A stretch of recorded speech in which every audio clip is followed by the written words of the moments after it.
And this morning, what could be a big step to lower drug costs for Americans? The Biden administration announcing the results of the first ever negotiations with drug makers to lower the prices on the 10 most expensive prescription drugs under Medicare. Drugs that target diabetes, arthritis, psoriasis, and kidney disease. Officials estimate this deal could save seniors $1.5 billion in out-of-pocket drug costs. Joining us now, Democratic Senator from Minnesota, Amy Klobuchar. Good to see you, Senator. Billions of dollars in price cuts. Billions, we're talking with a B. What does this mean for the everyday person using these prescriptions, and what could come next? I know this is just the first round. You know, people have been talking about this for years, but the Biden-Harris administration has finally gotten it done.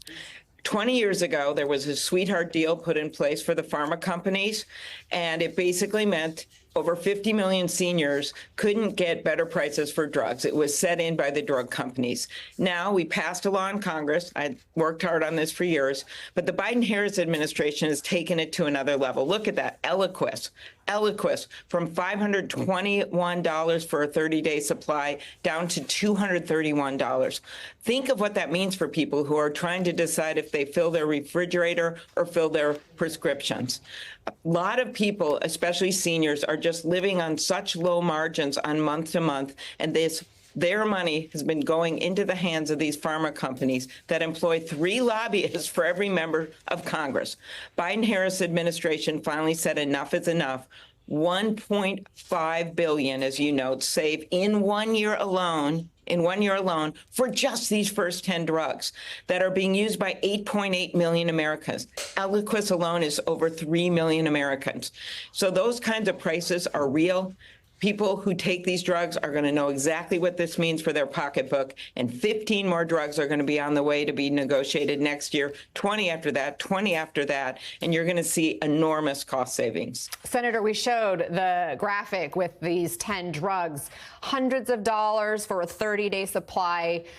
Cut off, right? In some cases, thousands of dollars, as the case for Stelara, the drug for psoriasis and Crohn's disease, went from $13,836 to $4,695 for a 30-day supply. But the president and CEO of Pharmaceutical Research and Manufacturers of America says the Biden administration is simply using these negotiations to drive political headlines, and that there are no assurances patients will see lower out-of-pocket costs. What's your response to that? I'm out in the heartland right now, as you can see behind me. That's a real field. And you should talk to seniors there. This isn't some political game for them. They have been trying. 70% Americans, Democrats, Republicans, and independents have been trying to get these prices down. And it is finally happening. The pharma companies are fighting every step of the way. They've lost 7 lawsuits already, including a number before Republican-appointed judges. The law is on our side. Congress gave them their sweetheart deal, and now Congress is taking it away. And the Biden-Harris administration, which led the fight to reverse that sweetheart deal, is now implementing it. So this is real stuff. This is going to happen. It's going to be enshrined in law. They've lost every case, and these prices are going to go down. They just don't want to accept the reality of it because they want to keep feeding their pockets. Senator, while we have you, let's talk quickly about the 2024 race. J.D. Vance has repeatedly gone after Tim Walz's military record. Walz is your friend and your Minnesota colleague, so I want your reaction to Vance and these attacks. We commend J.D. Vance for his 4 years of service in the Marines. Extraordinary. But this idea that they're going after 24 years of service from Tim Walz, he's one of those rural kids, just like I'm looking at right now, where I am right now, that decides to sign up at age 17, coming from a farm, coming from a small town, and sticks with it. Not for 2 years, not for 10 years, but for 24 years. 4 years past when he could have retired, decides to run for office, becomes the highest enlisted member ever to serve in Congress, heads up the Veterans Committee. Go for it, man. Go after that service, because people in the country understand the National Guard.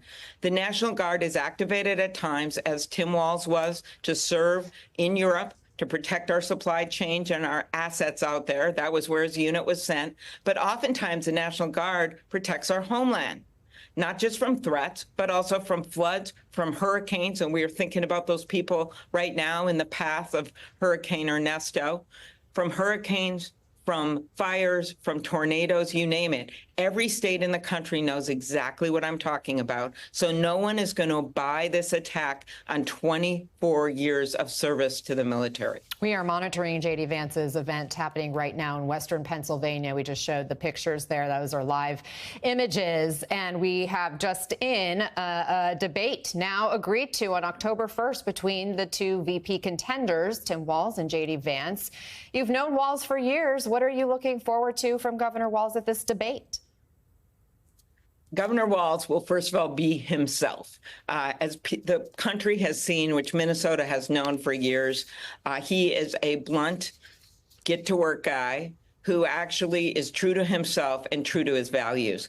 That's what you're going to see on that side of the stage. You know, he's not out there attacking cat ladies. He's out there standing up for the people of this country. And what I'm looking forward to, having seen Tim debate a number of times, is that America is going to get to know him in another way. And that is as a ferocious warrior for the people of this country. He believes that our jobs are to improve people's lives.